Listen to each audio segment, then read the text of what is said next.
buto ng sitaw. So, Indian food naman ang aking lulutuin ngayon. Ayan. So, magigisa lang tayo nitong mga ahos or mga sangkutsa. Siyempre, lagyan muna tayo ng mantika. Ayan. Igigisa ko lang ito sa mga masala, ha. Basal.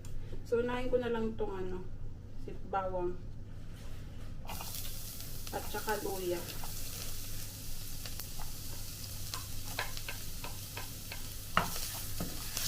Ano ba?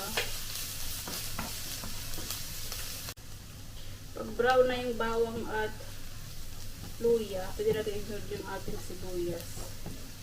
Ulam lang to namin ni Nacho kasi nga nagkikito yung aking asawa, so hindi siya pwede dito. Mga meat lang sa kanya saka isda. So talaga naman double trabaho ang ginagawa ko kasi pagkatapos ko magluto ng pagkain namin,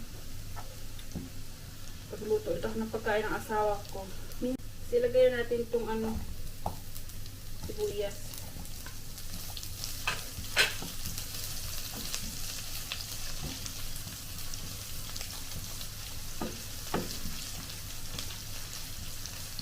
Brown lang din natin ng sibuyas. Pag brown na yung sibuyas, pwede natin ilagay yung ating ito. Ilagay ko na lang sa description kung ano pangalan niya, nakalimutan ko. Basta sa amin, yan dito yan ng batong. O sa Tagalog pali, buto ng sitaw. Hindi ko naman ito lalahatin kasi nga, ang kakain lang ito ay dalawa lang. So, tatabi ko yung iba sa ref.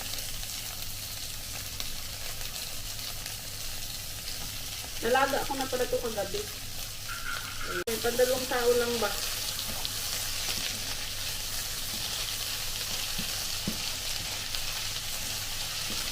So, pwede natin ito ilagay ha. Ito ay sili, saka ito ay curry leaves. Optional lang yan, pampabango. Yan. Ilagay natin ang ating mga masala. So, ang ilalagay ko lang masala is chili powder. Ayan. Paminta. Tansya-tansya lang yung paglagay ng mga ingredients, ha. Tapos ito ay turmeric powder. Ayan. Ganyan lang kakaunti. At saka asin. Talagay din ang asin. Tansya-tansya lang ang paglagay ng mga masala, ha. Ayan. Yan lang yung ilalagay natin. So, ayun lang yung ulam namin ngayon ni Nacho. Ito na yan siya. Yan lang yung ulam namin for today. Ilagay ko na lang kung anong pangalan niya. Diba? Mabilis lang na ulam. Tsaka kanin lang partner niyan.